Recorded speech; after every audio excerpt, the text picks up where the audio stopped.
Welcome to the Terrible Podcast with your hosts from SteelersDepot.com, where you can find all your latest and greatest Steelers news. It's Dave Bryan and Alex Kozora, always lit, talking Steelers. And now, here's Dave and Alex.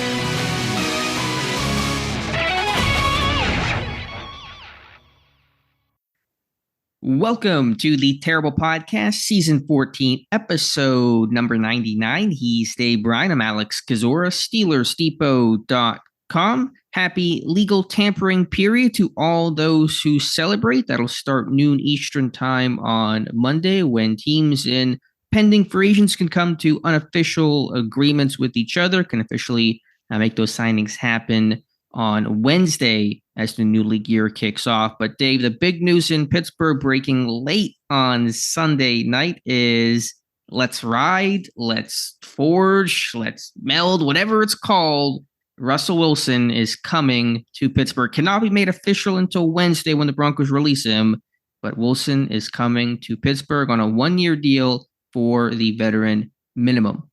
Yeah, what a way to kick off the start of the new league year here, and at $1.21 million at that.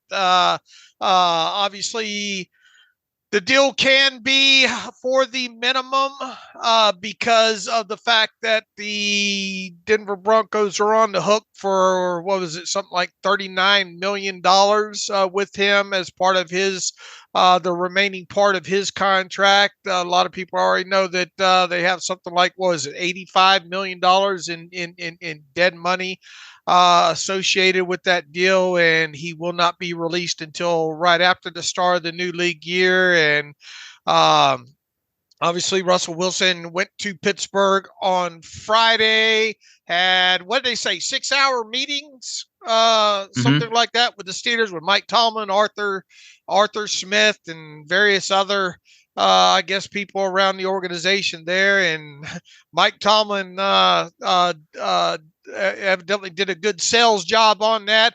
I kind of wondered if we would wait to get Russell Wilson's final decision until maybe after he was officially released by the Broncos. But word trickled out, I don't know around midnight, I guess, on Sunday night Eastern time, and he even posted to his Twitter account and everything. So it's just a matter of putting a name on the contract at this point, and we'll have to wait and see when the press conference is with him. Probably Thursday or Friday, I would think, something along those lines. But yeah, I mean that's where we're at on this one-year deal. It's interesting to hear Tom Pelissero kind of recap some of the negotiations there too, right?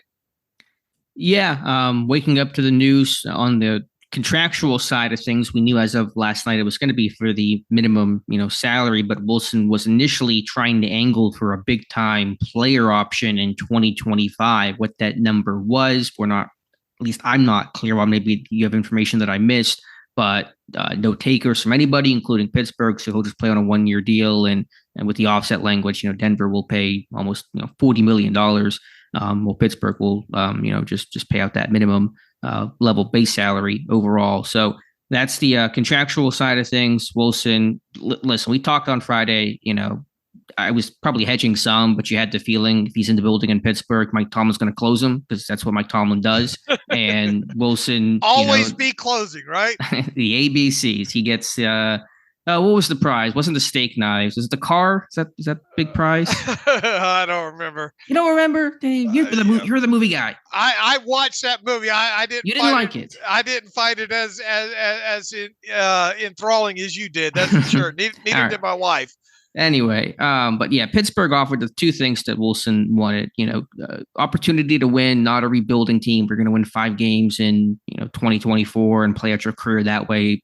Pittsburgh's a much better situation than that, and the opportunity to start. And I know already the framing is, we talked about this Friday, it's going to get framed and couched as competition, Russell Wilson versus Kenny Pickett. And Pittsburgh will, I'm confident, maintain that status throughout the summer until right before week 1. But Russell Wilson did not sign on a Sunday night of around midnight to be the backup in Pittsburgh. And as we discussed on Friday, they may call competition. I promise you, Wilson is very, very confident he's going to become the starter for the Pittsburgh Steelers. Yeah, regardless of what they told him. And I know Albert Breer this morning has something. What did Albert Breer post this morning? Something along the lines of 1-year deal signing Russell Wilson as expected at the league minimum. Pittsburgh was very clear setting expectations with Wilson on his visit. He knows what it is. He'll come in and compete.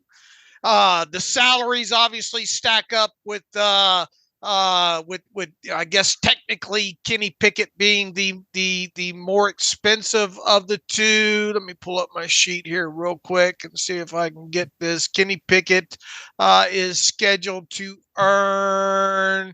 No, actually, Russell Wilson will still have the higher salary here. Kenny Pickett scheduled to earn $985,000 as a base. Well, there is the roster bonus, I guess, in there as well for Kenny Pickett. So what is that? 998,900 technically roster bonus here. So I guess it would be Kenny Pickett along the lines of what 1.9 or something million versus Russell Wilson in the 1.21 million there. So I guess technically if they wanted to,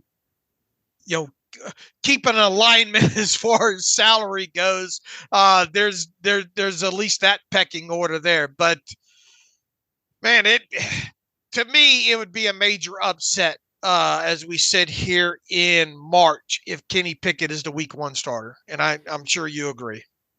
I do. And yeah, I said that Friday, this is going to play out the way that I talked about it. They're going to call competition, and certainly the minimum salary offers something towards that, where Pittsburgh may not feel financially obligated to start Wilson, but Wilson is a better quarterback right now than Kenny Pickett, brought in for a reason. He's coming here for a reason. And what Pittsburgh is looking for, I think, is to win a playoff game. They need to do that. You feel the angst. You feel the weight of the drought. No postseason victory since 2016. That has to change. You really kind of, can't continue this streak longer than what it's gone on for right now. So, how that competition will work itself out and look in training camp, I don't know. That's all down the road type of conversation. But again, I'm very confident, as I'm sure Wilson is, that he's going to be, not holding a clipboard come that week 1 opener. Yeah, it will look and Kenny Pickett. Look, they've said that they're going to bring in competition, and competition breeds what did Cameron Hayward said, breeds greatness along those lines there, and they will do everything in their power to try to kind of frame it as a competition. I will say this, excuse me, if Russell Wilson can't beat out Kenny Pickett, boy, you have to really wonder where he's at in his career at this point. Either that or, boy, it'll be one hell of an improvement over the summer for Kenny Pickett there. So once again, anything can happen. We've seen stranger things happen, I guess, around the NFL, especially when you've got an older quarterback such as Russell Wilson. But it doesn't seem like football justice is going to play into Kenny Pickett's favor here.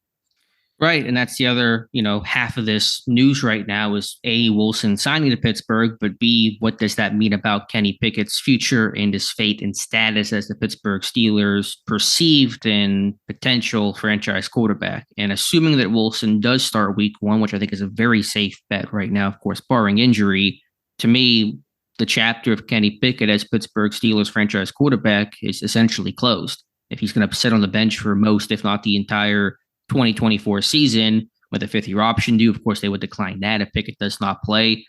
This was supposed to be the year of Kenny Pickett, and the entire offseason, the framing was we're confident in him. We want to add competition, but with a new OC, essentially we want to see how Pickett looks, and only way to evaluate him is to play him. And if he's riding the bench as the backup, throwing 50 passes in the season, there's no evaluation to be had. So to me, this is the beginning of the end of the Kenny Pickett era in Pittsburgh. Yeah, look, you're not going to pick up the fifth-year option on him without him earning every penny of it, and it certainly seems that barring him getting a lot of playing time in 2024, and then playing well on top of it, there's no way you're going to pick up that fifth-year option this time next year. And with Russell Wilson on a 1 year, what are your options with Russell Wilson moving forward? He plays well or extremely well, gets you to where you want to be, and maybe wins a playoff game or two, and then at that point, you have to decide: do you want to franchise him? Do you want to sign him to a long-term deal and try to get a couple more years out of him? It feels, however, like we're going to be talking quarterback draft class next offseason. Oh yeah, that was one of my first thoughts. I know that 2025 is, forever away, and we're just focused on the here and now in the 2024 season. But one of my first thoughts is, okay, no idea who the quarterback is for 2025. No idea who that long-term option is. Who is that future guy that can compete with the best of the best in the AFC? And you don't have even a remotely decent answer to that question or suggestion even to who that name may be. You're in, I think, a precarious place as a franchise, but that is, I guess, down the road. My overall thought, and just again, big picture off the top, is we're going to go through the season with Wilson and say, yeah, it was better than Kenny Pickett. Yeah, they won a playoff game, but it wasn't good enough. It's not going to make them a Super Bowl contender. So now what? I think now what is going to be the question after the 2024 season. Look, you got to get through this season first, though, and obviously it's too far to look ahead as when it comes to maybe what other free agent quarterbacks might be out there. We're talking a year from now in the legal tampering period and all like that. But this team will indeed, once again, say that they're trying to win it all this year. And look, it would be a major FU for what Russell Wilson and really the Steelers for that matter to go out and get a 30-something, mid-30, a quarterback in his mid-30s, sign him to a 1-year deal for the minimum, and then go on to make a any kind of noise in the playoffs. But to even get to the playoffs, or to make a long run in the playoffs, you got to get into the tournament. You've got to have, what does all this boil back down to coming out of last season? You've got to get better play out of the quarterback position if for the Steelers some way, somehow. And then, go from there. And you can't do anything without getting into the tournament. So obviously that'll be the main goal. Get in the tournament, see what happens from there. But this team absolutely has got to get better play out of their quarterback position. They were down to one quarterback under contract, and you knew they had to do something here. Now look, there's gonna be people on probably three sides of this edition of Russell Wilson, and the options were very limited overall of how you're going to address this room this offseason, and then have the at least potential to give yourself a chance to improve the room. Were you going to go out and spend mega bucks on a guy like Kirk Cousins? Were you going to trade for a guy like Justin Fields? Were you going to go out and sign a guy like Russell Wilson for the minimum? And you got, kudos to them for at least not letting this thing stand still. They have at least attempting to throw some mud on the wall here, and that mud name belongs to Russell Wilson right now. Yeah, I mean, I would disagree a bit. I think they had plenty of options to address quarterbacks. They could have gone the trade route with Justin Fields. They could have gone with the low budget, quote unquote, because of the contractual situation with Wilson, as they did. They could have gone with the big money free agent option and Kirk Cousins. They could go through the draft, which was one of the strongest draft classes we've seen in the last decade or so. They could have gone with Kenny Pickett and Mason Rudolph, or veteran equivalent of Tannehill. So I think they had a lot of moves on the table. I mean, Wilson, like I said, Friday did provide that unique opportunity of that. Who would you have rather had though?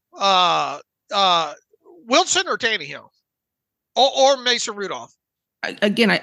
My contention has been and will continue to be is they will have to draft a quarterback. The teams that Super Bowl contend, they draft the quarterback. They are homegrown kids. And yes, I know Pittsburgh will, as I said Friday, rarely pick in the top, 5 or never basically pick in the top 5. But you can still, the franchise quarterbacks are beyond the top 5. Mahomes, Josh Allen, Lamar Jackson, etc. So at some point, to actually contend for a Super Bowl, which is Pittsburgh's ultimate goal, they will have to draft a quarterback. And I am always in favor of doing that sooner than later.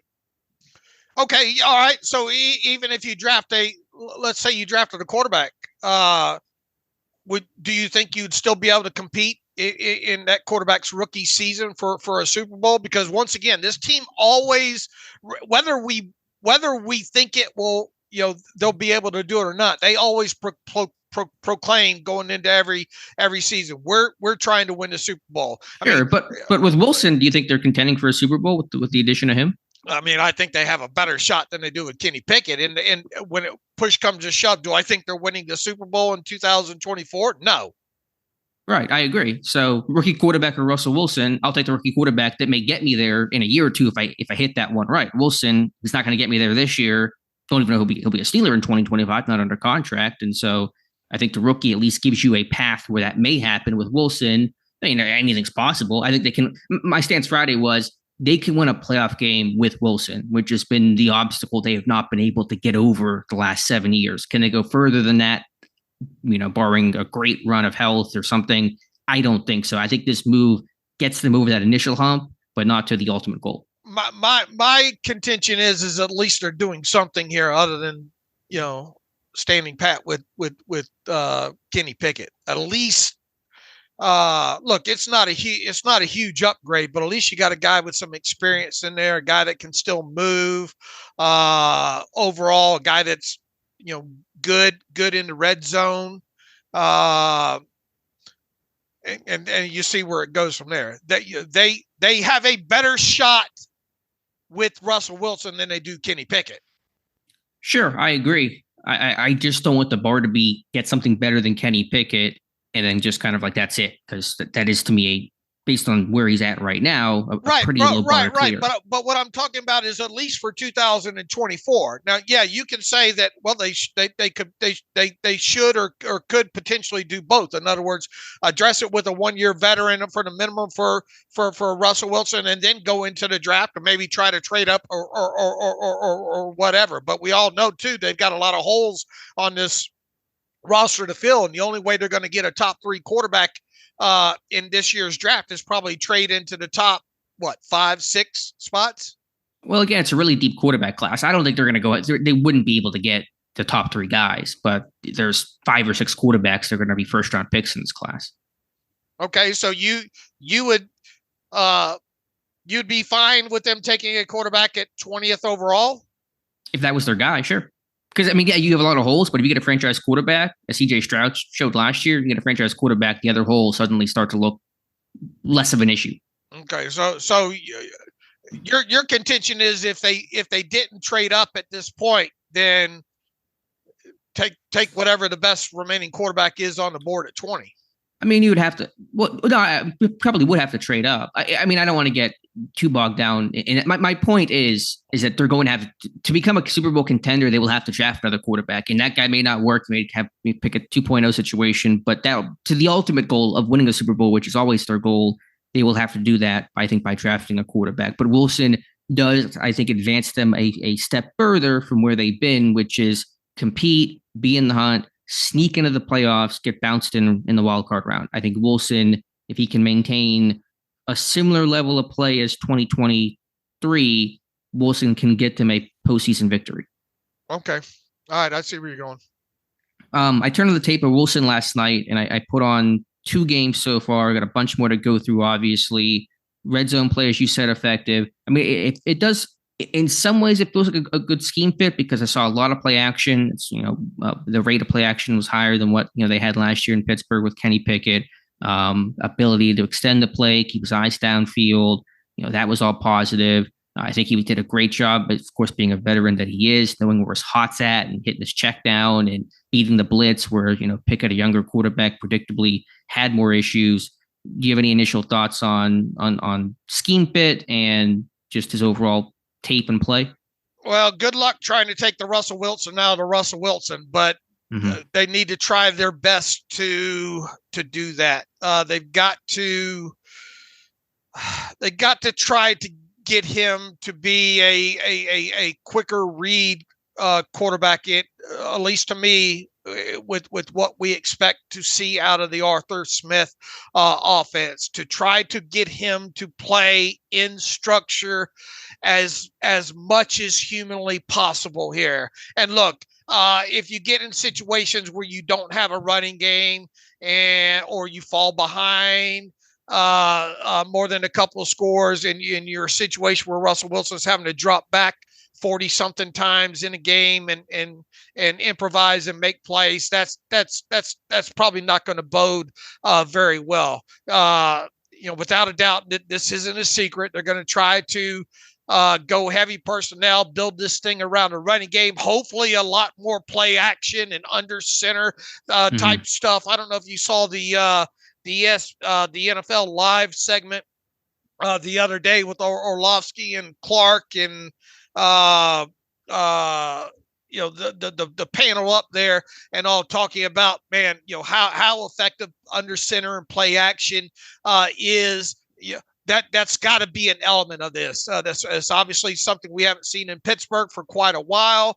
But long story short, they've got to try to get Russell Wilson to play within structure as much as humanly possible and within the scheme that Arthur Smith has in his head, I think, for this thing to work, obviously surrounded by a good running game. If they can do that, and then if Russell Wilson can get this ball out more in a more timely fashion, if he can stay away from the turnovers, look, I think one of the big things to kind of hang your hat on at the very least, or look forward to when it comes to Russell Wilson, is his passing ability within the red zone, especially the last two years there.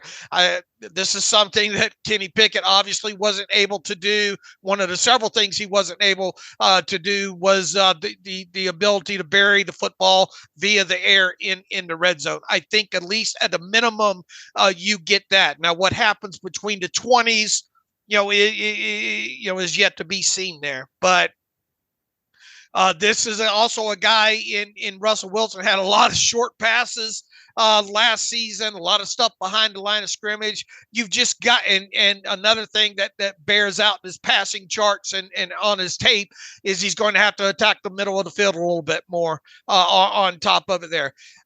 Once again, you've got a guy that's experienced, but you've also got a guy that's got a lot of things that he's done for a long time. That's going to be tough to get out of him there. But there's a lot of ifs buried within there. But if he can at least become a more of a quarterback to play in structure, and if Arthur Smith does things right, within utilizing the positive with Russell Wilson, once again, I expect to see under center stuff, play action stuff. That's where you're going to see the benefits, I think, of Russell Wilson. I agree. I think in terms of where the scheme fit aligns, as you mentioned, a lot of work under center Wilson had, last year with Sean Payton in Denver, a lot of play action. We expect Arthur Smith to, one of the most, I think, notable differences you'll see in Smith's offense this year, is going to be an increased rate of play action. And I think Wilson is comfortable and apt at that. But as you said, you didn't see a lot of play action over the middle, and that's kind of a big component of Smith's play pass game. And that'll be, I think, one of the most interesting numbers and things to watch, because that isn't his skill set. For Wilson, a lot of the play action was either the max protect vertical shot on a two-man route, post in a corner, something like that, or moving the launch point, boot action, which will be very much a part of Smith's offense as well, and that'll certainly mesh, I think, together. But a lot of boot action combined with kind of the deep, play pass, take a shot downfield, less so of the glance routes and the intermediate digs, which is more of what you'll see under Arthur Smith. So that'll be interesting. I think protecting Wilson will be important. Been sacked 100 times the last 2 years. Last year, his snap to throw time was the third longest in football at about 3 seconds, just a touch over. And some of that's, I think, mostly on him because he will.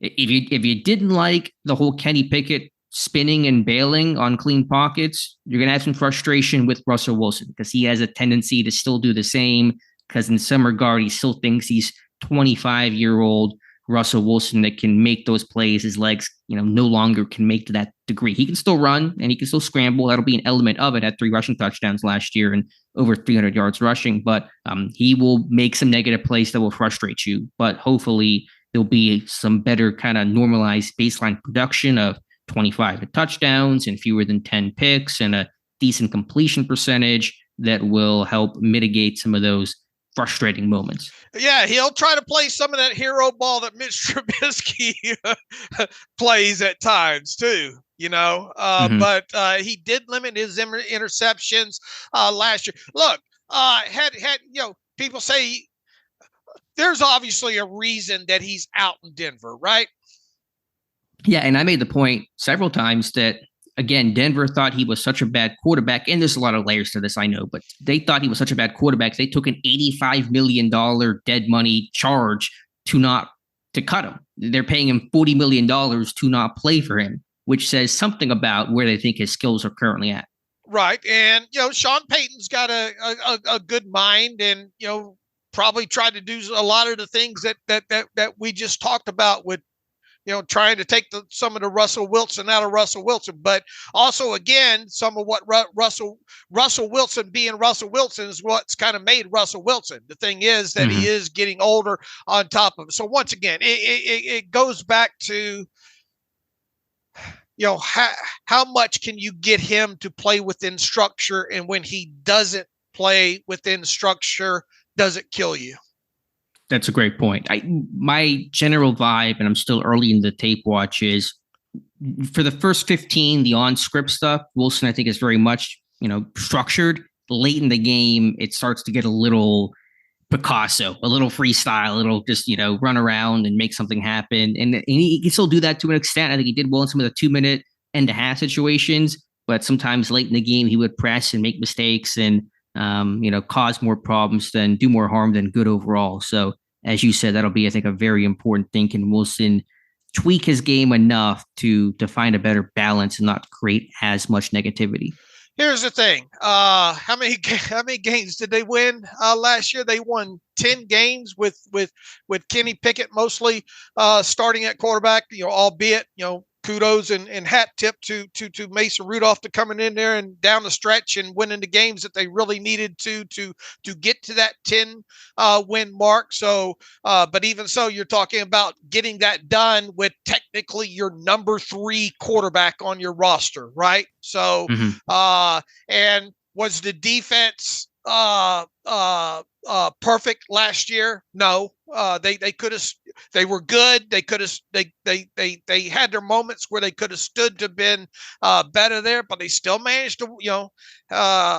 Say what you will, the fact that they won 10 games and got into the playoffs, especially where they were sitting there with coming out of those back-to-back, ugly losses there to New England and Arizona, and really, to the Colts for that matter, within that stretch there. Long story short, can they win games with Russell Wilson at quarterback? Yes. Yes. Like I said, I think they can win a playoff game, which has been the hurdle they have been unable to get over for 7 years. I mean, at its core, is this an awful move, especially when considering that they're getting him for the minimum? I mean, the risk is very, very low. It's just all about how you can manage it, and can you get whatever the best is remaining in Russell Wilson, can you get it out of him for one season?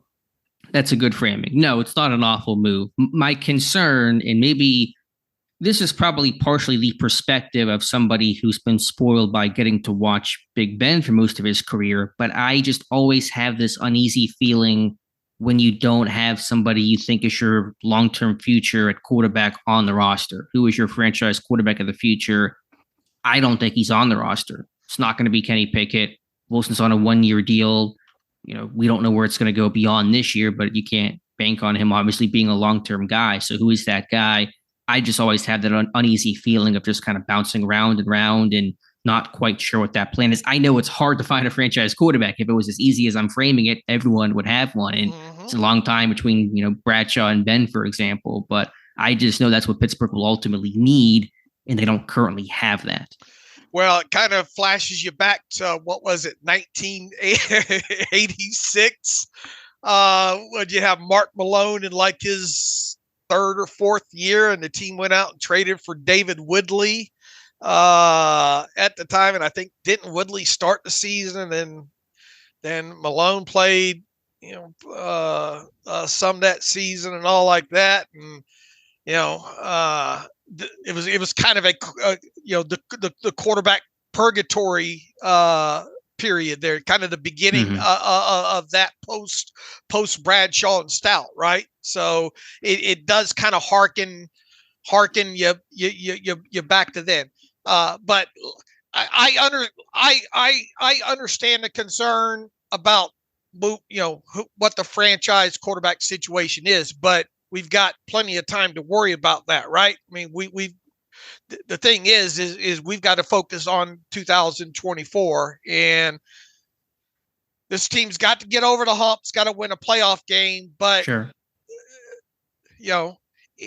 is that the new bumper sticker? Yay! We hang the banner. Yeah, we won the playoff game. And we got over that hump. I understand the way that you're coming from, or where you're coming from here on this, but on the flip side too, I think we do have to focus on 2024. And the coming out of last season, the thought was, man, this team's got to get better quarterback play. And what is that? How do they go about doing that with the limited options out there? Well, again, I don't think it's limited. I think they had a million different ways they could have attacked the quarterback. Some of them might have been more aggressive than others. This is one of the most low risk, low investment type of moves they could have made. The question is, I won't use the phrase, get what you pay for, because of the Broncos situation is pretty unique. Again, as I said Friday, there's a unique opportunity to get Wilson, because normally quarterbacks with his resume don't come for $1.2 million. If it wasn't for the offset, if Wilson was a true free agent contractually, there was no offset, he's probably not a Steeler right now. Right. I mean, look, it's on brand for what the Steelers try to do. Yeah, and so I'm not mad at them for taking advantage of the opportunity to get somebody like that and seeing how it goes for a season. And if it doesn't work, then okay. 2025, you hit the reset button on the whole quarterback position, and we'll have the same debate in 2025, although probably a bit more focused on the NFL draft. One thing I will say for Wilson, just watching the tape last night, his arm still looks really good. I think his arm strength is still where it needs to be. He's throwing off platform. The deep ball looks solid overall. To me, that arm strength, even though he's 36, 37, looks really, really good.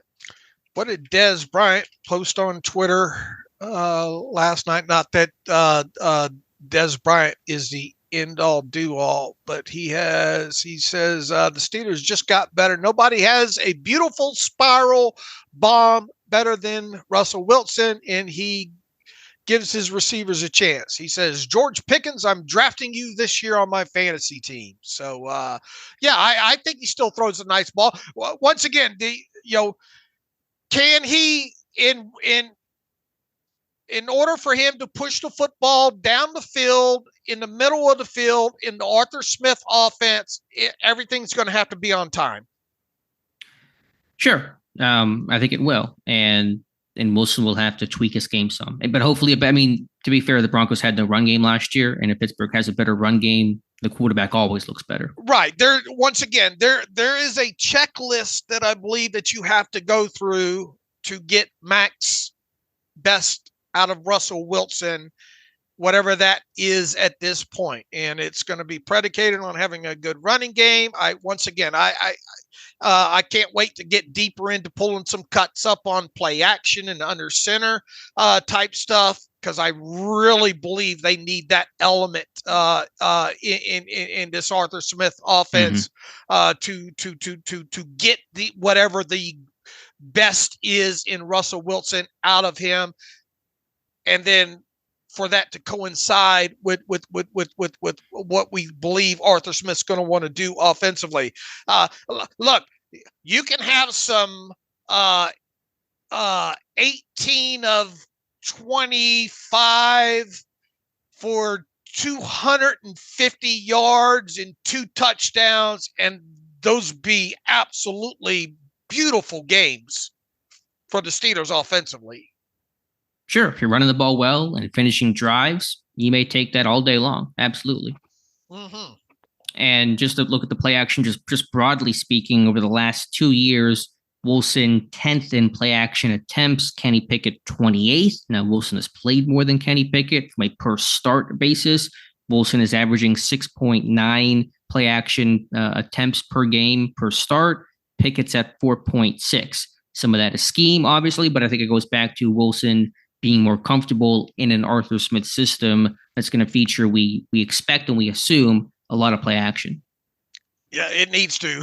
and to me, I'm excited just because of the prospects of being able to see that kind of stuff now in an offense.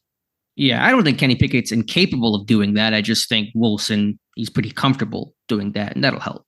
But again, some of the intermediate throws off play pass is not something his offense was doing as much. And so that'll be interesting to see how he handles and approaches that. All right. What else stuck out on tape? I mean, I just have a smattering of notes here. I might be rustling papers as I kind of go through. And again, I got to watch a lot more, just kind of noting if I can find maybe where I put my conclusions of the 2 games.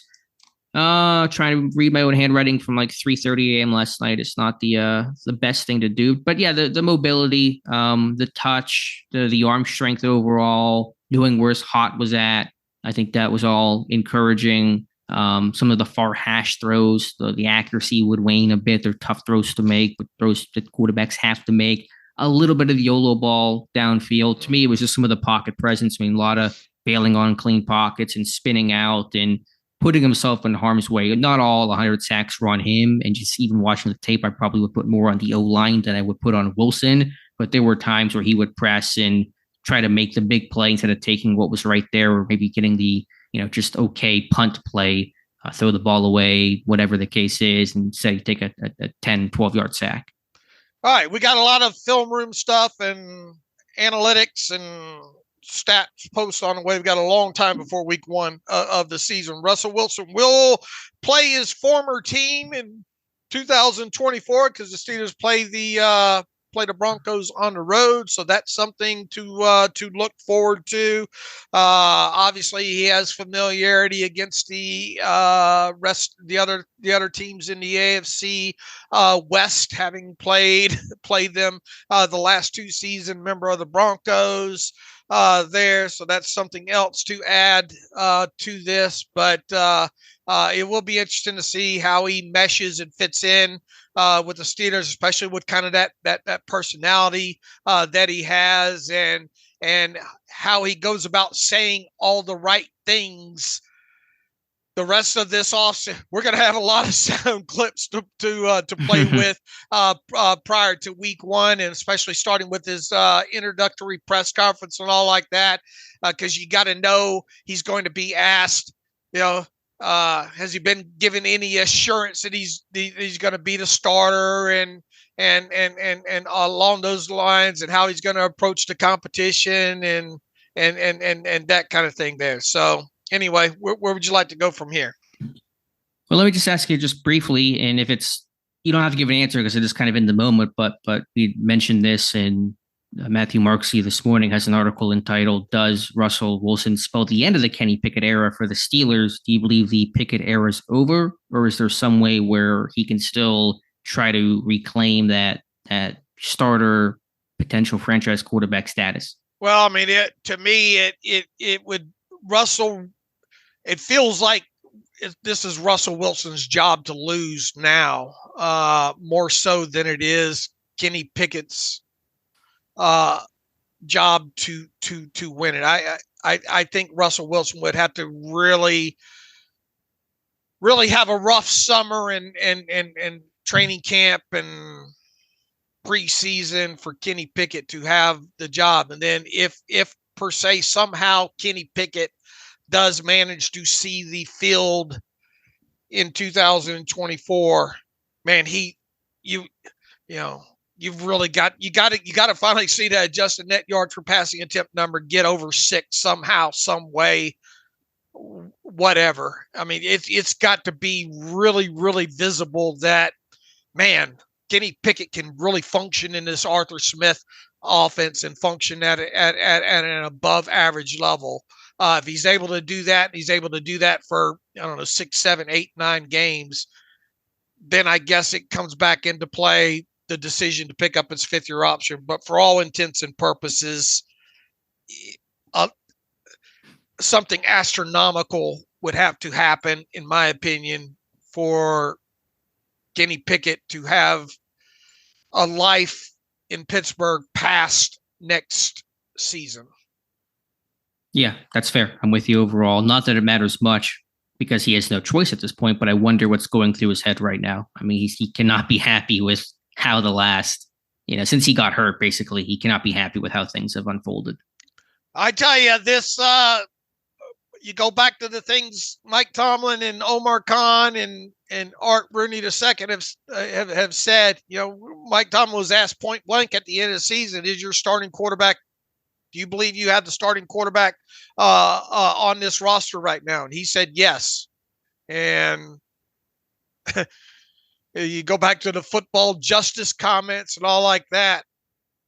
Gonna be interesting to hear Mike Tomlin have some of those quotes thrown back at him now.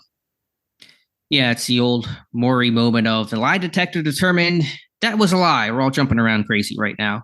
You are the father, Dave. I don't know if you knew that or not. Yeah, there'll be a record number of competition words used during the summer from Tomlin, from whoever speaks. You're just going to hear them just yell the word competition like 500 times. But we all know that Wilson is the clear front runner to start.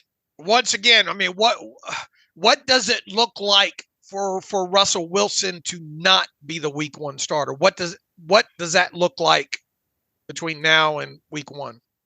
What it would be is, I'll use the phrase clear and obvious that Kenny Pickett had the better summer. Just in the way, like, let's say that they had gone the route that I thought that they would, of Kenny Pickett plus Mason Rudolph or veteran equivalent, Ryan Tannehill, whoever.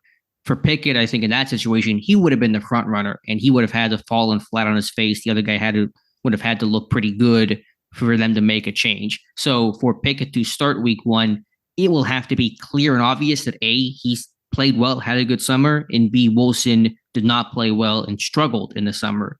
If those two components happen, concurrently, then there's a discussion about who will start. But barring that, I think Wilson is the guy. I agree. Boy, what happened to that? You look what's happening to the what class would it be? 2021 quarterback class. The top who's carrying the flag for that right now? Trevor Lawrence. Oh yeah, because and now new teammate Mac Jones is part of that group. Yeah, I mean, in the 22 class is Brock Purdy's your best quarterback from the 22 class right now. It just goes to show you, man, if this thing were a science and you could, if you could just easily pick a franchise quarterback off the tree, they would all be doing it. It's you evaluate these classes each and every year and you think, oh man, this guy's gonna be great, and then you get two or 3 years removed from it, and you're back to, man, there's just a handful of true franchise quarterbacks in the league, and it's just such a hard position to evaluate, and all these years later it's not an exact science. For sure. Some other fallout of the impending, I should say, Wilson signing Mason Rudolph. I very much assume will be playing football elsewhere next year. Maybe that would have happened regardless of whether or not Wilson had signed in Pittsburgh. But with Wilson signing and Kenny Pickett still a Steeler, I assume Rudolph will be playing for somebody else. Well, here, kind of slowly distancing from the Russell Wilson conversation here, this team's going to carry 4 quarterbacks to training camp, and now there's 2 in Kenny Pickett and Russell Wilson. What do those other 2 look like at this point?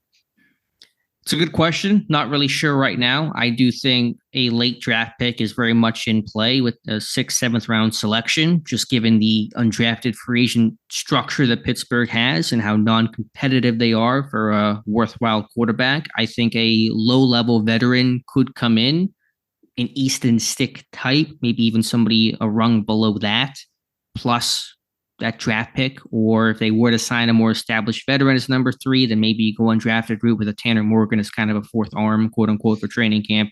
But if they don't sign another veteran arm, I think a draft pick, late draft pick, is very much in play.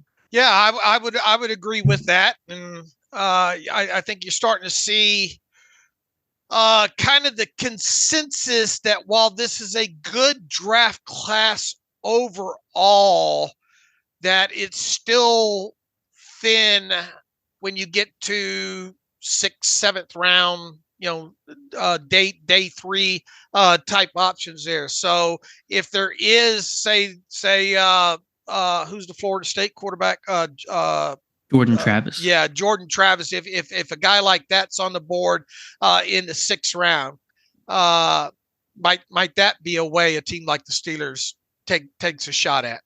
Yeah, just in the way they took Oladokin in 22. Because again, just to briefly summarize, Pittsburgh, they do not offer partial base salary guarantees of undrafted free agent contracts. They only offer small signing bonuses. And when you're trying to compete for a top undrafted free agent quarterback, they all get $100,000, $200,000 of partial base salary guarantee. Pittsburgh will simply not compete with that. They're going to offer you a $30,000 signing bonus. It's not going to get the job done. And so they draft a quarterback to basically prevent them from losing out on that guy in the undrafted frenzy that happens right after the draft concludes.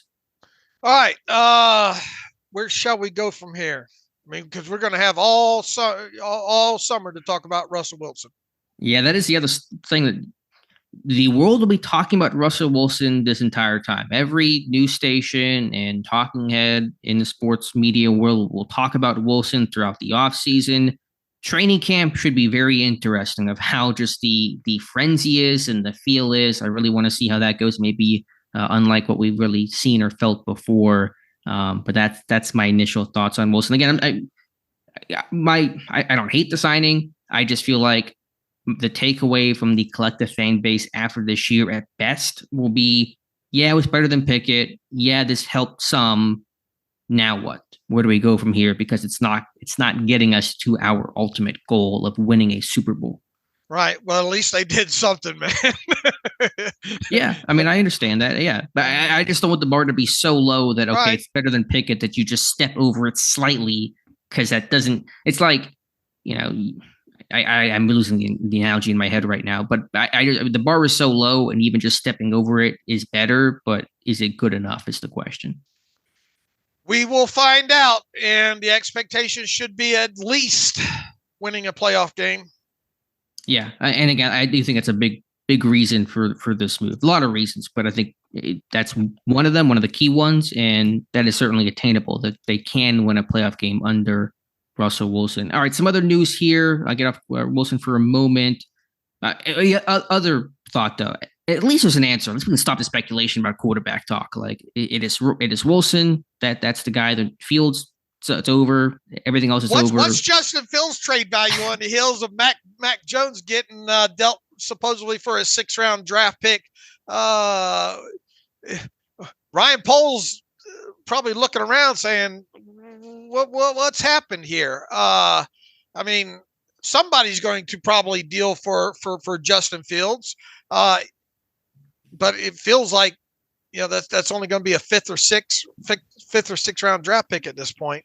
And all that speculation for quite some time was it might be a 2nd or a 3rd or something along those lines. And, Schefter threw out the comparable to the Sam Darnold deals a couple years ago. None of that looks plausible at this point. Yeah, I don't know. I think some team will surprise. I mean, Atlanta, if they don't get Kirk Cousins, then that becomes an option, but it sounds like Cousins has a good chance to land there. I'll say what I said, I think, on the live stream last time. There'll be some creative financing with Fields, with a future pick, conditional pick. There'll be some kind of funkiness to that trade that won't just be a straight up, this year's fourth round pick or something.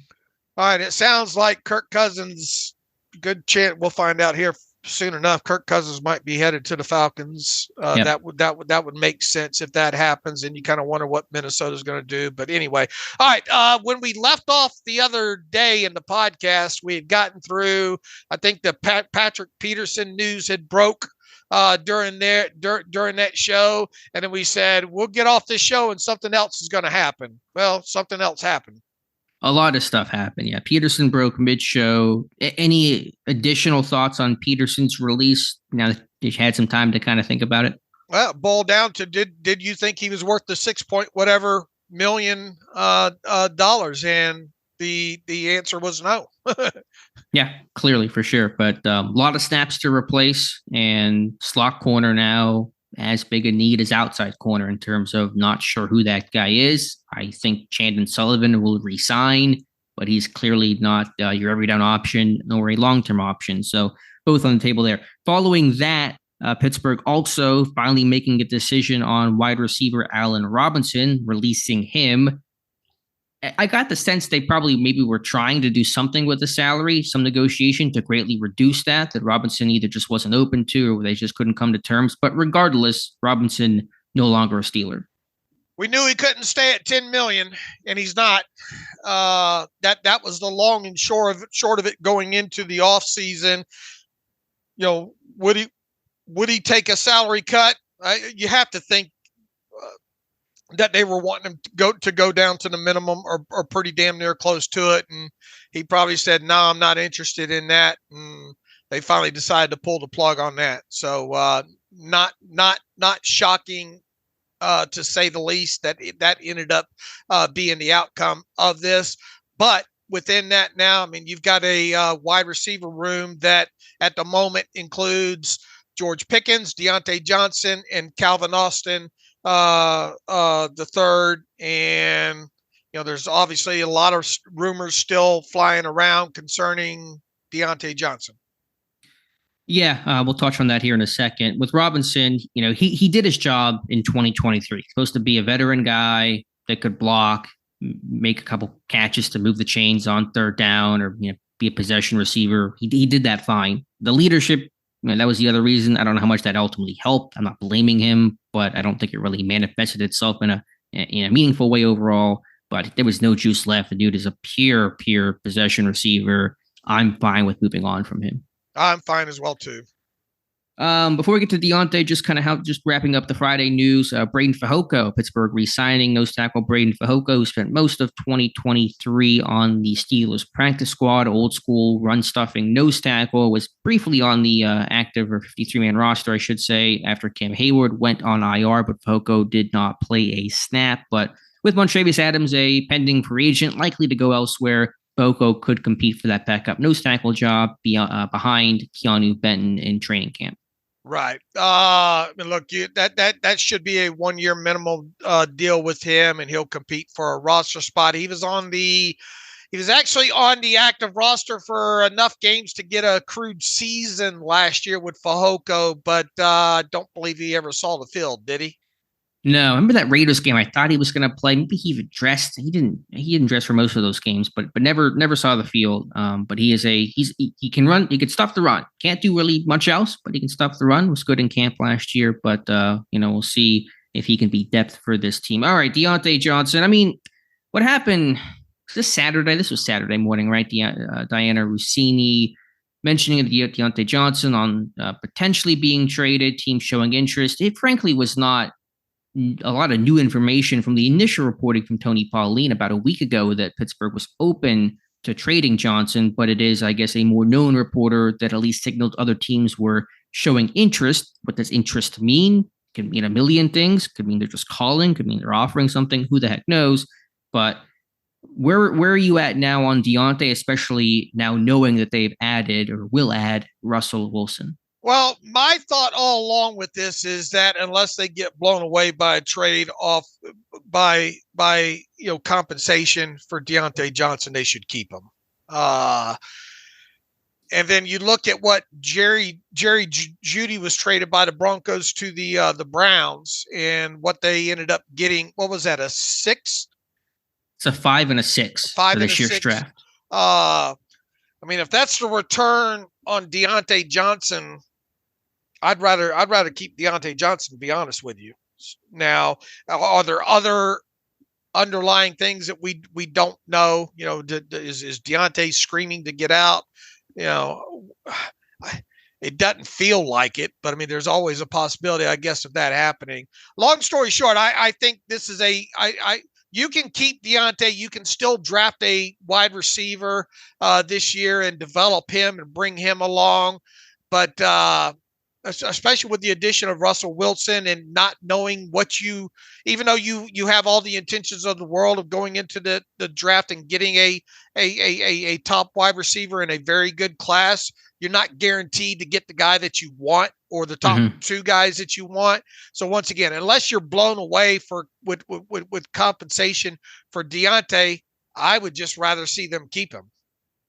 I would too. If this is the year trying to push for a playoff win, removing one of your starting receivers with no depth, even though it's a good rookie class, is not moving you closer to that goal.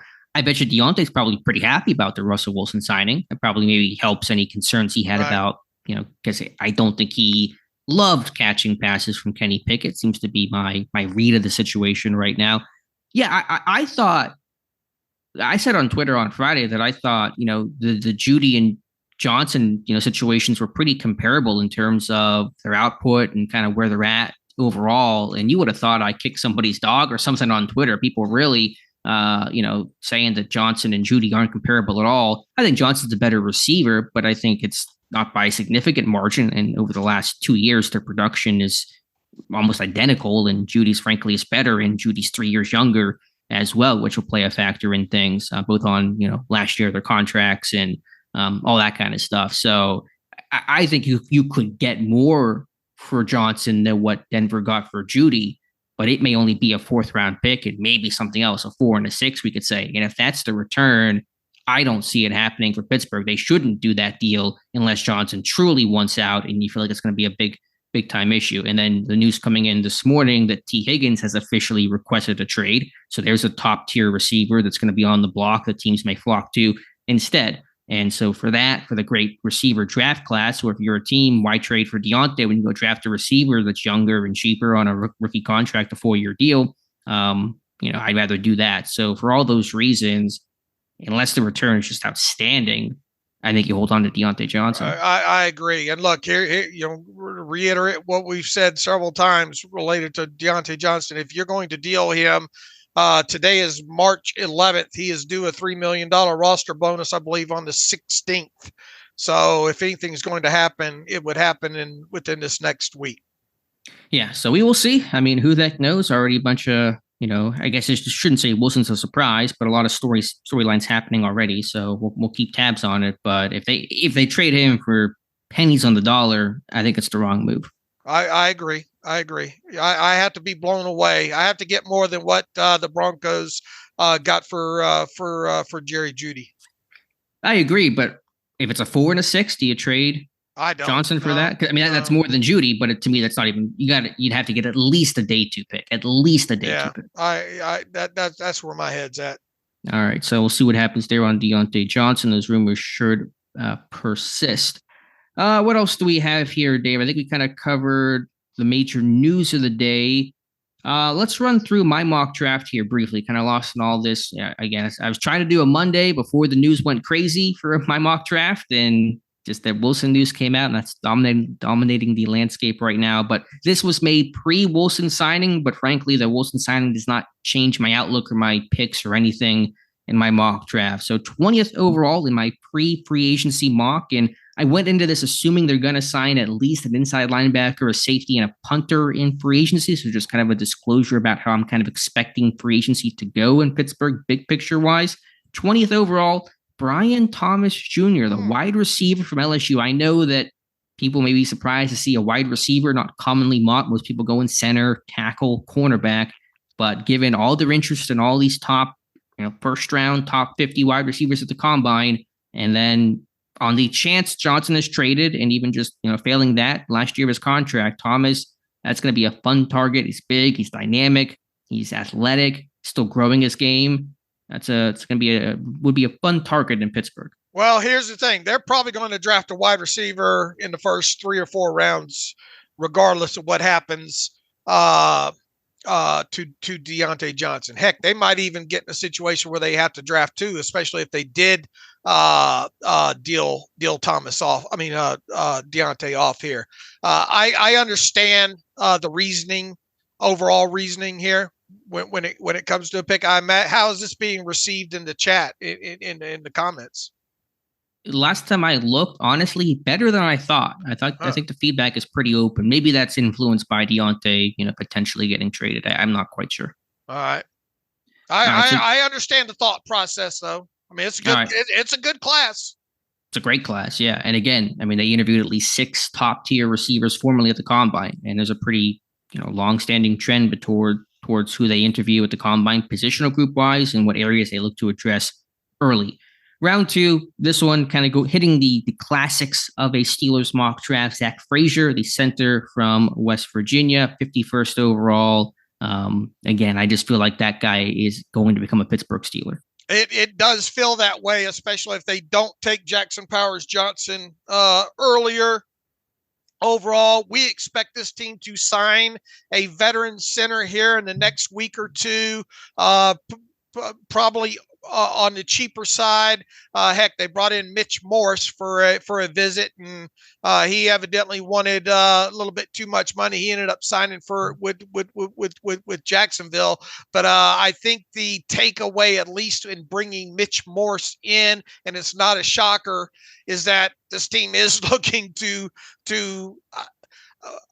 at least put some bubble gum over the hole in the boat when it comes to the center position via some sort of an experienced vet. So historically, it will tell you that they are going to fill that hole with a lower priced vet so that they don't necessarily have to pigeonhole themselves into a specific position in the draft. But regardless, barring this veteran center signing being $8 million per 3 years, yada yada. Long story short, I think they're going to draft a center within the first 3 or 4 rounds, and it would make sense it would be nice if they could get a guy like Zach Frazier at 51st overall. So I think that is realistic possibility as far as that pick goes there. Morse got $5 million average yearly value in Jacksonville. Is that the number on him? It was a 2-year deal for like 10.5. Do I have those numbers right on Mitch Morse's contract? I was up till very, very late Monday morning, I guess it would have been, watching some of Wilson and obviously writing and reacting to the news there. But I think I know it was 2 years. I believe it was around $5 million per year on Morse. I'll have to double check the numbers there. So, I mean, I know age is a component, and he was into his 30s, but that would tell me that Pittsburgh's trying to come under that mark of $5 million, because if you're paying a guy, $5-6 million plus, you're kind of really in, your starting territory. They may look below that to have some flexibility. If they do go big at center, in lieu of the Wilson. Yeah, 2 years, $10.5 million. Okay. I mean, you could surmise that they want to try to get somebody. $7 million guaranteed, according to Mike Garafolo. So I would imagine that first year take is probably $7 million for him. Yeah, which kind of puts you in more starting territory, I think. And so you could surmise that Pittsburgh wants to come in a little bit below that so they could potentially draft a center and feel fine about starting him day one. And Frazier would be that type of guy. If they do want to go big at center, hypothetically, in lieu of the Wilson signing, Lloyd Cushenberry, the Broncos center, is the top center available, especially now that Andre James has re-upped with the Las Vegas Raiders. And so if they did want to go for broke, they could sign Wilson's old center and Cushenberry. It'd be interesting to see what his value comes in. I know there's a lot of speculation we talked about the article by Daniel Salib the other day on part of the Texans cap thing. They have him valued there at 3 years, 27 million, 9 million APY. Is that could that end up being a little bit strong? I think he'll top Andre James, who got 8 million per year. I'll tell you that much. I'll go under. I think he comes in under that. I wonder if his value might be a little overinflated there. Either way, the question is, are you surprised? Yeah. Are you surprised? I kind of envisioned Mitch Morse getting a little bit more than he got, but I did too. I didn't have a great frame of reference, but I thought maybe he would get more than 5.5. Maybe the center market's a little bit weaker than we thought, which goes to your point. Maybe the Cushenberry does come under. All right. Long story short, we expect this team to have another center within 7 days, right? Oh yeah, they'll bring somebody in, but I do think they're looking for more of a cheaper option that can be a better financially be a feasible backup if you draft a Frazier or Powers Johnson or somebody like that. Right. Also, I do want to mention in terms of things I got wrong, which is many things. I thought Wilson would play for more than the veteran minimum. I thought he would come in and try to get more. Obviously, he was angling for that second year, but I thought he would maybe try to come in more for financial obligation for the team that signed him. He did not. So I want to admit that I was incorrect with that assessment. I thought that might happen as well too. But as I mentioned in that show the other day, talking to Joel Corey, he didn't seem like it was that big of a deal. He thought I was making too big of a deal out of it. So if Joel Corey believes that, then I can see why it went the way it went. For sure. All right, round 3, Max Melton, the corner from Rutgers, can play inside, outside, but I would envision him primarily to be Pittsburgh's slot corner, which becomes a big-time need post Patrick Peterson's release. He's physical. He can play the run. He's what Pittsburgh's looking for. He's got some size. He's not a super small type of corner and a great special teamer with 4 career block punts. And so Max Melton ran well, ran low 4.4s or high 4.3s at the combine, productive. Max Melton could be a Steeler. And you have 2 cornerbacks on your mock draft. Good on you on that. And with Patrick Peterson going out the door, I think we're going to see 1 or 2 here sign in free agency, especially after it's starting to flood a little bit with a couple of these guys getting cut here at the start of the new league years. So there's going to be new faces, veteran and youth wise, in this secondary in 2024. And that's not a bad thing.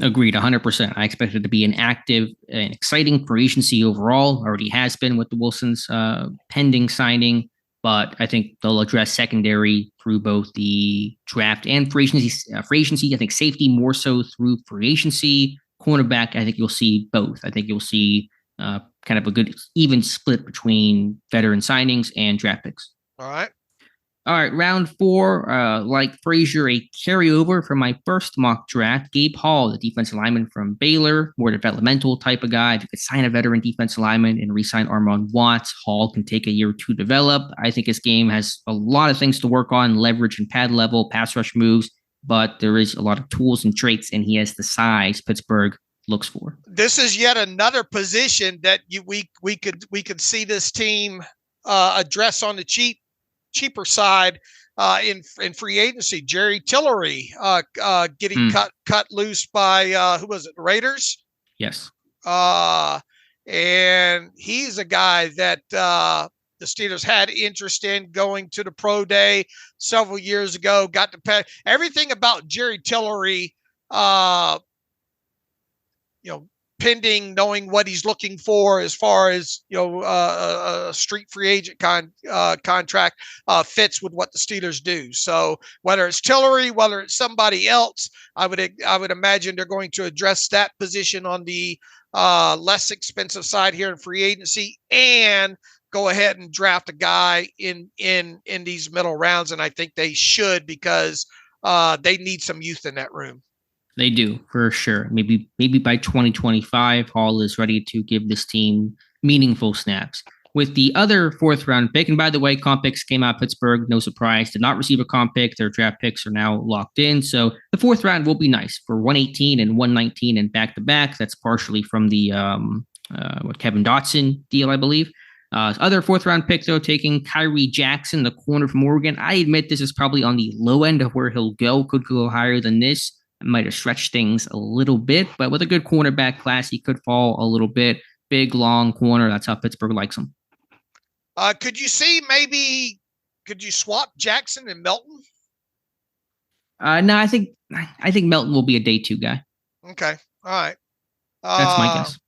Yeah, it does kind of feel like that would be quite the steal for Kyrie Jackson there. But once again, I get the premise overall of adding two or having 2 corners in your draft here. So whether it's Kyrie Jackson or whether it's somebody else, avatarish, right? Long, having some athletic ability, someone to develop to go in the room along with Darius Rush and Corey Trice Jr. Yeah, I see where your head's at here. All right, round 6, 194. Dylan Johnson, the running back from Washington, reportedly one of the guys that will come in for a pre-draft visit. He's big. He's tough. He runs hard. He can catch. He's slow. He's the perfect Steelers running back, Dave. I don't want to see this team draft a running back with 2 already on the roster. And I understand your mindset. Look, this is a tough kid. Very tough. This is a tough kid, and you look at the measurables and his overall ability and the fact that it'll probably give you some special teams or will give you special teams ability. I understand why you put it in there. I just, with so many holes in this roster, I would have liked to have maybe seen, I don't know, an off the ball linebacker there or something. But I understand. Not my favorite pick in your mock draft here, but I do understand why you went the direction you did and why you connected the dots the way you did. And as you said, tough. He played with a broken foot the last 2 months, basically, of last year for the Huskies. And good pass protector at its core, I think, too. Yeah, he can pass protect. He can catch, too, because he played in Mike Leach's air raid for his first 3 years at Mississippi State before transferring. And he caught like 65 passes, I think, in 2021 because they never ran the ball there. So he can catch, and that's attractive. All right. In round 7, mentioning quarterback earlier, and before the Wilson news broke, I spent the entire time trying to pronounce a name correctly. I'm probably going to get this wrong here, doing it live here, but Talia Tagovailoa. That's a pretty good pronunciation overall, I think, for a quarterback from Maryland, Tua's younger brother, at 240. Again, to avoid the undrafted free agent trap that Pittsburgh will lose, they will take a quarterback to now be the number 3 behind Russell Wilson and Kenny Pickett. Boy, you want to talk about undersized? Ooh, he is. You only got a 7th round pick invested. What other ways were you thinking about going there? My others considered are inside linebacker Aaron Casey from Indiana, George Holani from Boise State, but I already taken a running back, and then Jack Plummer, another quarterback from Louisville. I guess you couldn't have plugged a fullback in here somewhere. I didn't know what fullback to put in. It's hard to find that. Yeah. I think Bell from Florida State will go a bit higher than this. But I think Tagovailoa will just make Russell Wilson feel tall. That's my whole goal. To have someone shorter than him in the quarterback room. Yeah. Once again, you weren't going to put a punter in there because I think you feel that the Steelers are going to probably try to make a splash in free agency, right? Yes. Tommy Townsend, come to Pittsburgh. I have a feeling it's going to happen. All right. Looking at this at the whole, the biggest pushback I would get, the biggest pushback I think you will get is, man, I can't believe you took a wide receiver in round 1. I believe that will be some pushback. The second will be you'll get the proverbial no way Kyrie Jackson's there at 119th overall. The other pushback would be this team doesn't need to take a running back in this draft, and then you had to pick the smallest quarterback to why. I'm taking the devil's advocate side here, but I do understand at its core the directions that you went here. Yeah, all fair critiques. I think Jackson, especially. If you don't like Jackson, just go plug in Cam Hart from Notre Dame, and we'll call it a day overall. Obviously, free agency will impact things pretty greatly. I like to do a mock draft just to be able to compare and contrast pre-free agency to post. And at the very least, we all kind of, at least I learned better how to pronounce Tunga Vailoa, because I really didn't. I always said Tua because I never wanted to roll the dice in last name before, and so I've tried to master it. All right. Where to All from right. here? Shall we talk about free agency and cash and whatnot? And needs? You've done a lot of writing on the cash aspect, and kind of a good way to try to map out how free agency might look and spending for this team might look. So take it away, Dave. Yeah, remember, once again, too, we're talking cash and not cap here overall. And what I'm trying to do, this is the first, obviously last year was the last of the 3 years of the CBA spending period. Teams have to spend at least 90% of the total 3 years cap in cash. The Steelers came in, I believe I wrote at 97% the last time. I wanted to take a stab at what the Steelers would spend in cash this year in free agency, and it makes it really, really tough with this being year one of the new 3-year period. So I had to have a starting point here overall, and my overall guess, if you will, is that this team will spend right around 92% of the $255.4 million cap number in cash when it comes to the 2024 Steelers. So if you take if you work off that 92% number of 254.4 million, that brings you to right around 235 million as a nice even number when it comes to projected total cash spending for this team. As this team stands right now, prior to the Russell Wilson agreement, they're at almost 163 million in total cash on the books when it comes to their current top 53 contracts on the team. Now, obviously, that top 53 is going to shuffle quite a bit moving forward there. But once again, we need a starting point there. So nearly 163 million there. We know that if the Steelers stand pat with their 7 picks right now, right where they stand, that's going to cost them roughly $15 million in cash related to signing bonuses and undrafted free agents, getting all those guys under contract there. So additionally, $4 million in cash is going to be needed to go towards a practice squad. And all told, the grand total of all that comes out to 181.6 million.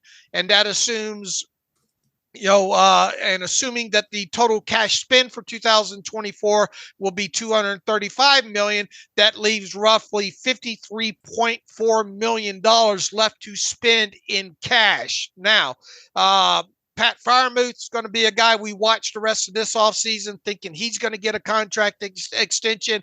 I have 13 million in cash, additional cash being spent to get him under contract there. So assuming I am correct on that, there's a lot of assumptions here, Alex. But assuming all that's correct, I have that leaving the Steelers roughly $40.4 million in cash to spend on free agents this offseason there. Now, remember, cash is defined that base salary, any signing bonus you give to a guy. And once again, this is not only the Steelers outside free agents, this would be any internal free agent, their own free agents that this team decides to sign, guys like Killebrew and maybe one other or something like that. Regardless, these guys are going to be on the cheap of their own internal free unrestricted free agents here over the course of this next week, specifically here overall. So once again, this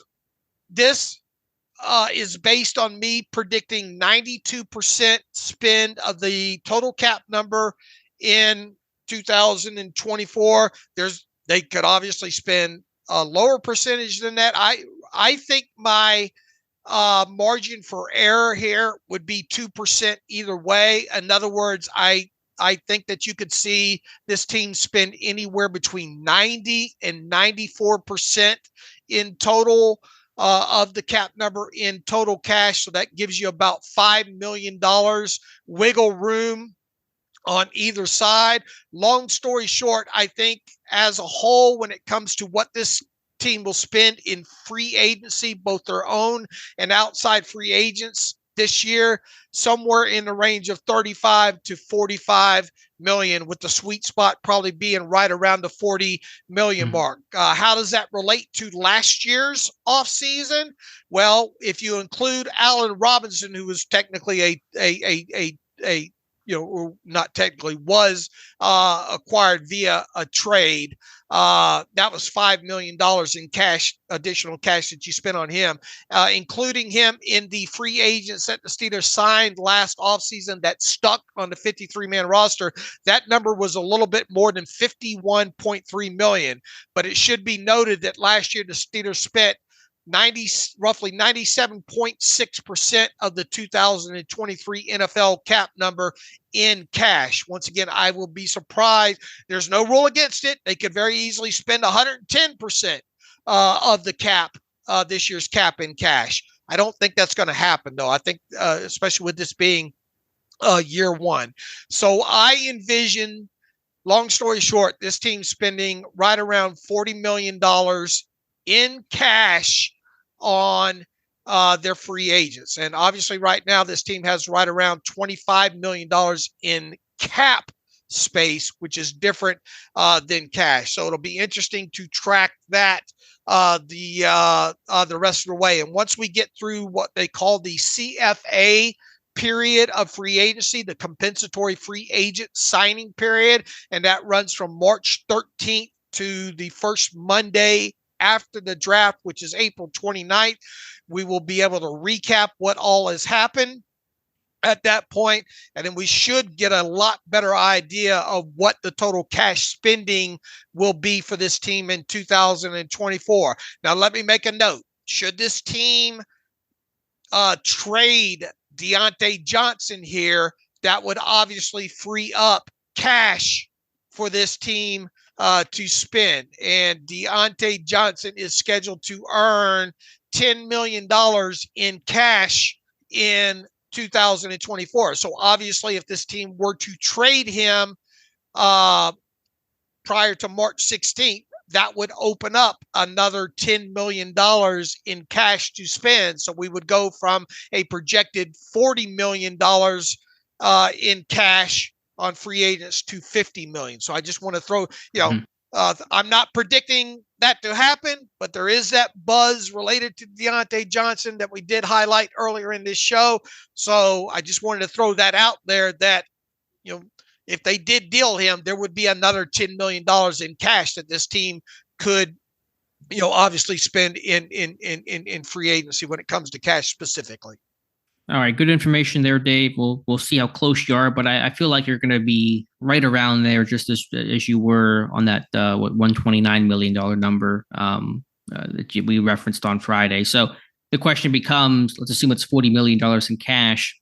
Where do they spend that? What position groups do you think they're going to target? Any players? What's your free agent kind of prediction outlook? Well, as we rolled through your mock draft, I think you're going to see a veteran center on the cheap. I think you're going to see a veteran corner outside and slot, both signed to reasonable deals in this thing. I think a defensive lineman in free agency on a reasonable deal makes sense. Where else could this team go? Linebacker is specifically an off-the-ball linebacker specifically, and safety too, especially with this market flooding pre-free agency. So I think safety, off-the-ball linebacker, defensive line, one if not two cornerbacks in free agency, a center. What did I forget there? I say defensive line. I think I said defensive line. You did. I think those are your sweet spots here in free agency. I don't think you're going to see, huge signings. In other words, an APY of $15, $14 million like that. Could we have a new record that tops James Daniels from a couple of years ago? Yeah, I think you could see somebody come in, their most expensive ad probably be around, I don't know, $10-11 million APY overall. But I think you're going to see, a pretty decent volume overall, but just not huge number APY guys, if that makes sense. Because there are a lot of positions to address here if you don't want to pigeon yourself to the draft for a specific spot early. Sure, I'm with you basically across the board. Listen, from all the roster moves, all the deletions they've had since the Super Bowl, they got rid of about, what did I have? Well over 4,000 snaps last year. That's a lot to replace, and they're going to be active. That's going to be a busy free agency. It'll be some, lower and mid-tier type of guys, but they're going to sign, I think, 2 to 3 at least starter caliber players. In terms of the positions where they could challenge and surpass that Daniels contract, what do you think they are? Doesn't sound like center. I don't think D-line will get to that point. I think inside linebacker and safety will be the two that could get you the bigger money relative to Pittsburgh. Yeah, I think you're right there. Look, there's a lot of nice safeties out there that fit, right?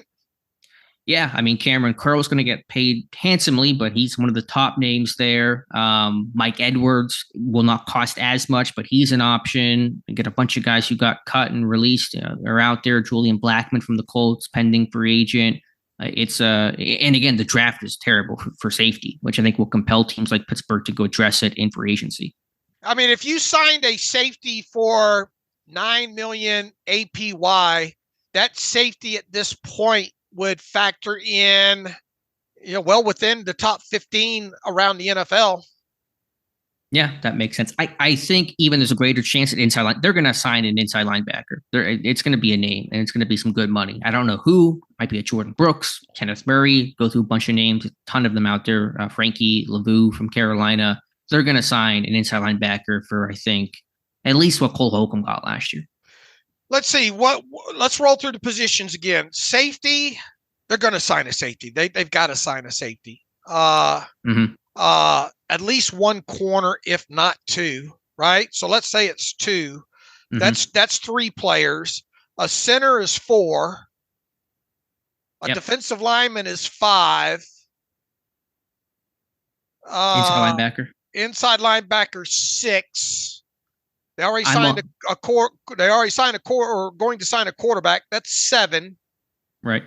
I'm on the punter train. All right, a punter. That's 8. Where else are we? I mean, it could be who knows from there. It could be a lot. It could be I mean, we're probably in the area of $2 million or less when we're talking about any other positions that might be addressed, right? Right. Yeah. Again, I think there'll be varying degrees of contract. I think they want a cheaper center, a Michael Dieter type. I mentioned Hennessy, Danny Pinter. They could come in super, super cheap. They got hurt last year. In terms of the bigger money, yeah, I think inside linebacker, safety, potentially a corner. All right. So there's going to be volume when you talk about total names. Where's my list from? Let me see if I can pull up this list real quick. Yeah, it's gonna be. I mean, by the time people are listening to this, we started recording a little before 10. We're already 11:15. It's about to be the legal tampering period. So probably already a bunch of new news is coming at this point, I'm sure. But that's kind of a pre-free agency expectations. If you look back at the guys that of the free agents last year that stuck, all right, they're either outside or their own. Patrick Peterson, Nate Herbig, Cole Holcomb, Landon Roberts, Larry Ogunjobi obviously was a re-sign. Isaac Seumalo, James Pierre was a re-sign. DeMonte Casey, Keanu Neal, Armand Watts, Allen Robinson II. We'll throw him in free agency, even though he was a trade acquisition. Miles Boykin was a re-sign. Chandon Sullivan was an outside guy. Dylan Cook was an ad on the minimum. Marcus Golden and Quan Alexander. I mean, how many names was that in total, both outside and their own, that ended up sticking? 16 in total, and those guys, the cash outlay to those 16 players, as I had mentioned in our cash conversation, was $59.13 million. So you could have something that rivals that by the time the smoke clears at come start of training camp. 16, free agents, either your own or outside. Now, of those guys, that was more than 2 million last year. That would have been Peterson, Nate Herbig, Cole. I'm talking about cash spending. Patrick Peterson, Nate Herbig, Cole Holcomb, Landon Roberts, Ogunjobi, Sayamalu, Casey, Keanu Neal, Allen Robinson. So that sounds like might be about the plan this year. I think so. I think it'll be similar to this past year. I think with a potentially one higher signing than what Daniels had gotten 2 years ago in terms of the financial aspect, in part because the cap has gone up by so much, and that's just kind of where contracts shift towards. And Pittsburgh wants to be aggressive and try to build a winner right now, and their moves will reflect that. In terms of the re-signs, I mean, we assume Rudolph will not come back. Sounds like Levi Wallace is getting ready to go somewhere new. Who could be re-signed and at least re-signed here within this first week and wave of free agency? For the Steelers, let's roll through them real quick here. Because there are many names, not a lot of big names. There really is no big name, especially with Rudolph off the board. If we assume he's gone, there isn't the biggest names are Killebrew and Watts and Adams. Are you talking about more than a minimum? Well, just all of them in general, I guess. Any unrestricted free agent, and also even Christian Kuntz, who's a restricted free agent. They probably won't tender and will sign back on a 1-year deal. Well, yeah, they'll probably get something done with Christian Kuntz on a 2-year deal there. Elijah Riley, if you brought him back, that would be for the minimum. Miles Boykin, if you brought him back, that would be for the minimum. I don't think you're going to bring Blake Martinez back. I don't think Mason Rudolph's coming back. Chandon Sullivan, if you resign him, that would be for the minimum. Armon Watts, man, it would have to be, if you didn't bring him back on the minimum, it would be close to it. Yeah, I think it'll be about 2-3 million per year, 2 years, 6 million, something like that. James Pierre, that's only a minimum if you get him back. Quan Alexander, that's going to have to wait a while anyway. I don't think Marcus Golden wants to play again on a veteran benefit contract. Miles Killebrew is definitely a name to watch that you think they re-sign. If they bring back Montravius Adams, that would be on a veteran benefit contract, I think. Levi Wallace, sounds like he's gone, according to the interview on NFL Network over the weekend there. And really, I think that's it. Yeah, it's a pretty uninspiring list, and Rudolph, that kind of discussion has, I think, become moot at this point. So, but there'll be some re-signs. I think, Sullivan will come back, Killebrew re-sign, Watts potentially, probably more likely than not that he returns, and the others, less likely may wait a while on those names. You're not going to dump a lot of money on your own here, long story short. Yeah, which is another reason to believe they're going to spend more on external free agents, because there isn't that big name re-sign they have to make. Yeah, like Ogunjobi last year. Right. So we'll see. It's going to start here. It's already started by the time people are listening to this. It's probably a million things people are screaming at us about for not covering, but we don't have time travel capabilities yet. So that's where things stand. All right. We've gone, an hour and a half here, or a little bit longer? Hour 45. Yeah, about an hour and a half right now. You want to get to an email or two here? Yeah, just quickly if we could, just something short and sweet. Let's see if I can pull them up here. I lost my spot here. Overall, let me see. To close out today's show, I always forgot to say that, my line.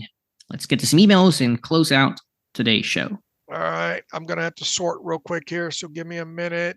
And no live stream tonight for those wondering. That's part of our regular schedule. We'll have one next week, which is for the best, because I imagine today's going to be just straight chaos. It already has been. Chris Lookhart, I'm positive you guys will be flooded with quarterback questions, but my one question is, do you think this signals the end of Kenny Pickett? And I think the one thing I'm excited for now that this has happened, I can watch college football knowing that one of these quarterbacks will probably be drafted by the Steelers, and that is kind of exciting. We already addressed the Kenny Pickett thing earlier in the show. Yeah, I think you have to pay it, Chris. I think you have reason to pay attention to the 2025 draft class when it comes to quarterback. Yes, I think it signals the end of the Pickett era, and yes, 2025 quarterback class, which reportedly is not great, but who the heck knows? That is in play. Devin Beerley writes in, thanks for all the great work. I understand the Russell Wilson move, but I'm still unsure if I like it. I feel getting a high pick quarterback is the way to build, and I think Mike Tomlin is too good of a coach to bottom out. He's had some bad quarterback play the last few years and still manages to get to the playoffs. I think in order to achieve long-term success, you generally need a high-pick quarterback unless they trade up. That won't happen. I think that goes along the lines with what all Alex had to say early in the show. Yeah, I'm sorry. What was I was reading the news on free agency. What he said about trading up for a quarterback, and he says he understands the Russell Wilson move, but he's still unsure that if he likes it, he feels getting a high pick quarterback is the way to build. And I think Mike Tomlin is too good of a coach to bottom out. In other words, bottom out to where they're like top three, picks or something like that. He's had some bad quarterback play in the last few years and still managed to get to the playoffs. He says, I think in order to achieve long-term success, you generally need a high pick quarterback unless they trade up. That won't happen. Yeah, no, I don't disagree, but you trade up then. That's what teams do. The Chiefs traded up for Mahomes. The Bills traded up for Allen. The Ravens traded up back in the first round for Lamar Jackson. You get the point. So you don't have to have a top 3 pick to get a franchise quarterback. Those names I mentioned were not top 3 picks. They were, 7th overall, 11th overall, I think Mahomes was, and Jackson 32nd overall. You're still guessing. You never know. I mean, Pickett doesn't seem like he's worked out, but that's where this team will have to go eventually. I would just say one final thought on the quarterback situation. If you don't have a franchise quarterback, it gets weird. It's been weird post-Ben, hasn't it, Dave, with Trubisky and Pickett and Wilson. Like you just kind of start not flailing, but you're just looking around saying, okay, what's out there? What can we get? And it gets messy. And everybody thinks that it's just as easy as picking one in the top 3. And it's just not that easy. I mean, even look at Trevor. Is Trevor Lawrence going to be a guy that within 5 years seriously competes for a Super Bowl? It's a valid question. I mean, he was billed as this generational player. I don't think he's at that level. Still be could be a franchise quarterback for them, but probably has not met expectations, I would say, overall. I mean, it's this isn't a science. Cameron Andrews writes in, hey, David Alex, love what you do. Keep up the good work as always. Questions. Would they get any compensatory picks for Mitch Trubisky or Chukwuma Okorafor? And y'all may have already said before, but would you rather pay for a high-value safety, a high-value inside linebacker, or a high-value defensive end? Thank you. No, Mitch Trubisky and Chukwuma Okorafor had their contracts terminated, and because of that, they were street free agents, and they signed with new teams, and they will not factor into the compensatory draft pick process. And looking long-term here, and the Steelers unrestricted free agents this year, odds are, unless they lose a guy like Miles Killebrew, odds are probably good the Steelers aren't going to get a compensatory pick a year from now. They would have to lose him and then also not sign anybody, which is not going to happen. So they won't get a comp pick. Wilson does not factor in, I guess, although, again, they're not going to get a comp pick either way, but Wilson will be a release, and so he won't even be part of the formula, and a contract is light. I don't know how that all gets judged, but either way, they're not going to get a comp pick for 2025. It doesn't feel like it. It would take something to happen. And no, where Russell Wilson being cut, he would be a street free agent, so he won't factor into the process either. What do you think about the last part? Would you rather pay for a high value safety, a high value inside linebacker, or a high value defensive end? I would say at this point right now, the way this roster sits, I would go safety or inside linebacker. Yeah, I would lean safety as well, just big picture positional value, but it depends on the player and the situation. How about one other thing to mention, inside linebacker, Devin White. Pittsburgh had interest in him coming out, going to hit free agency from Tampa Bay. I mean, he was up and down, but metrically, for whatever it's worth, his coverage numbers were good last year. One of the best in football among off-ball linebackers. So we'll see if there's interest in the other Devin of that 2019 class. All right. Anything else? We got to get out of here. Yeah. Again, a bunch of new stuff has probably already come in. It's 11:30 right now before the tampering period. We tried to go as quickly as we could, but a lot to cover. So I'll be back on who knows when news, maybe emergency podcast, if not on Wednesday. All right. You can follow me on Twitter /X at Steelers Depot. Follow Alex at Alex_Kozora. Follow the show at Terrible Podcast. Email the show, theterriblepodcast@gmail.com. If you like what we do and want to donate, SteelersDepot.com, hit the donate button. Also, if you like an ad-free version, SteelersDepot.com, hit the ad-free button. Follow the directions that way. We'll be back who knows, maybe tomorrow, if not tomorrow, by Wednesday at the latest. So until then, as always, thanks for listening to the Terrible Podcast with Dave and Alex.